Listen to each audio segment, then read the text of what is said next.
satunya terjadi penyiksaan itu memang dari foto dari keluarga tentang kondisi jasad korban. Jadi mungkin di teman-teman juga sudah beredar foto rata-rata traumanya itu ada di sebelah kiri ya.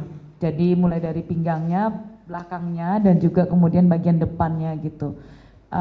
Dan ini kemudian teridentifikasi dari foto yang kami temukan dan itu juga ditemukan oleh keluarga.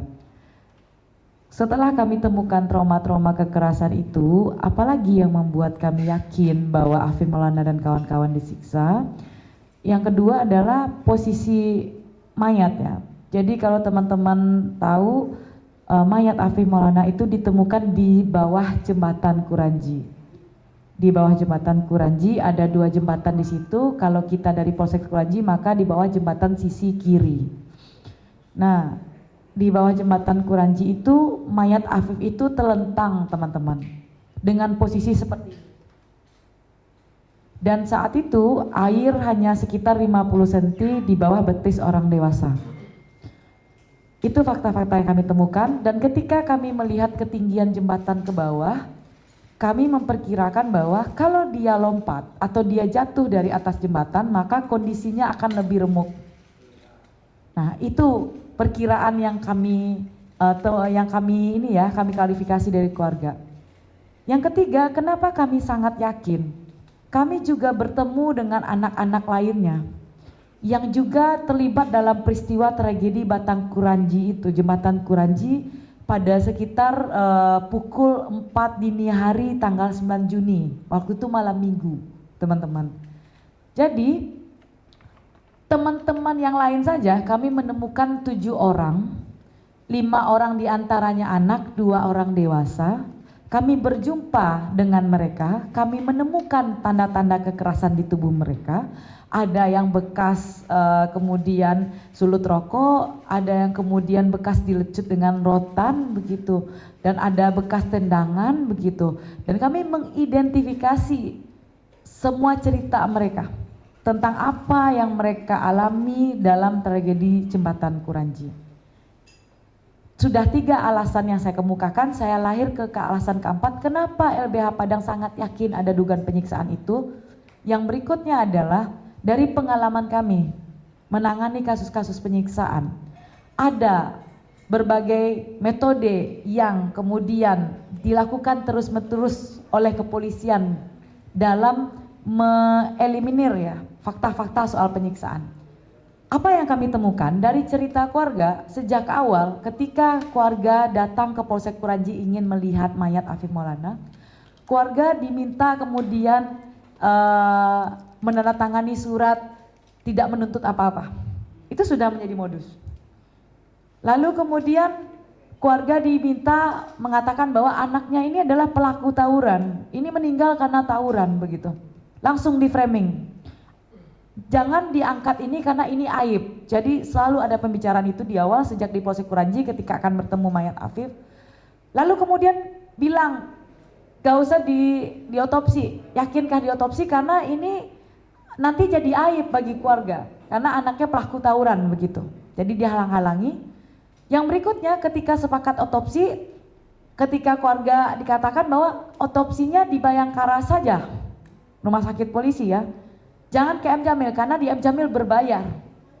Kalau di Bayangkara gratis. Akhirnya keluarga tetap pilih di Bayangkara. Awalnya keluarga ingin di M Jamil. Ketika otopsi, keluarga dihalangi untuk menghadiri proses otopsi. Padahal di awal perjanjiannya keluarga bisa hadir di samping dokter yang melakukan otopsi itu.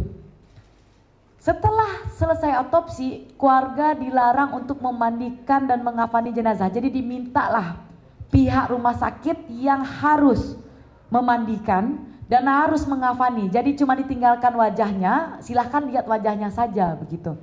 Keluarga juga diwanti-wanti untuk tidak memfoto kondisi tubuh korban dengan alasan nanti akan menjadi aib.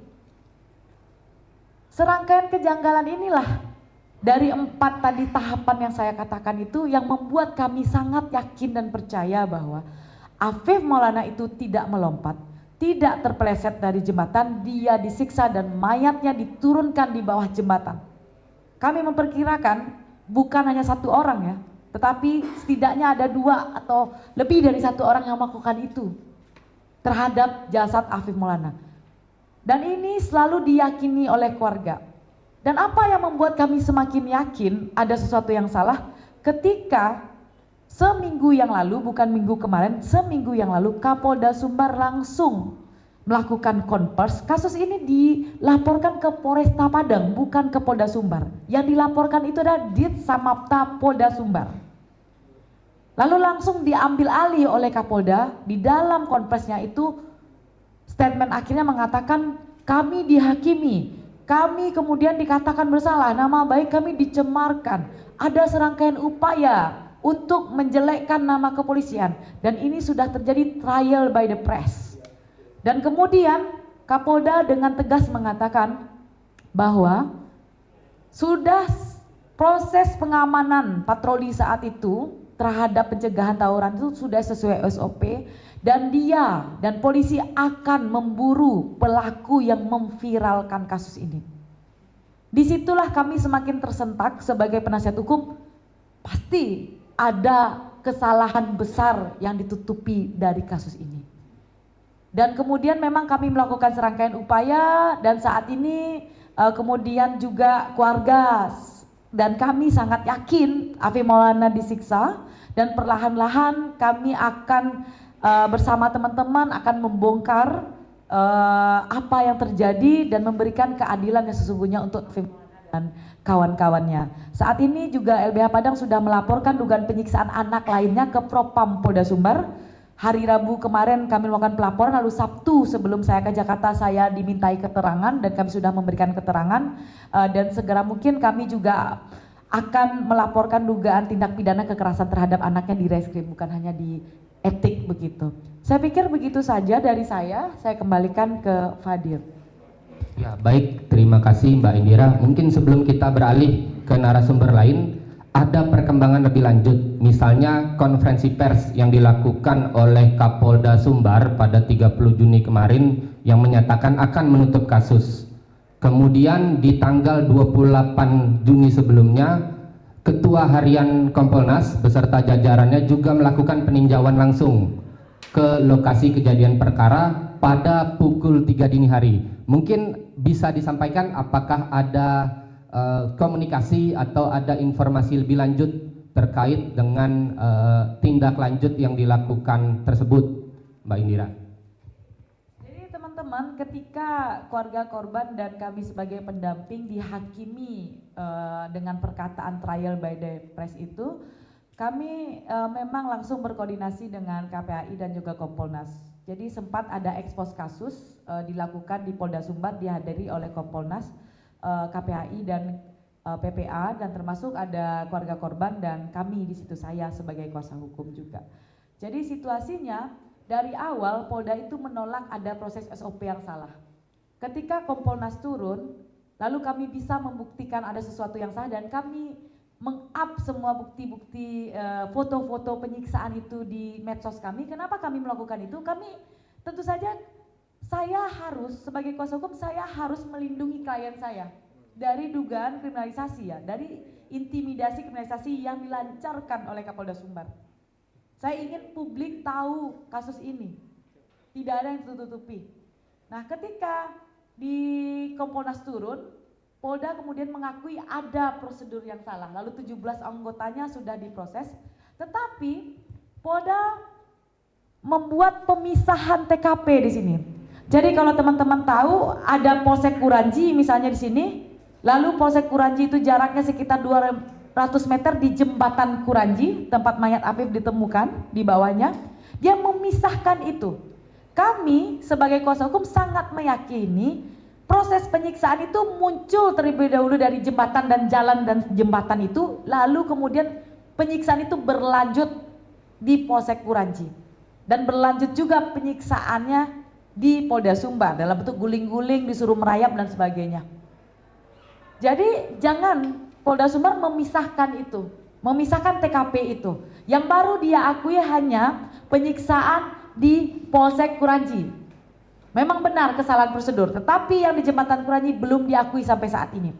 Untuk itu kami akan terus teman-teman berjuang untuk mengungkap misteri satu kesatuan utuh TKP ini, mulai dari jalan, jembatan, polsek dan juga Polda Sumbar begitu.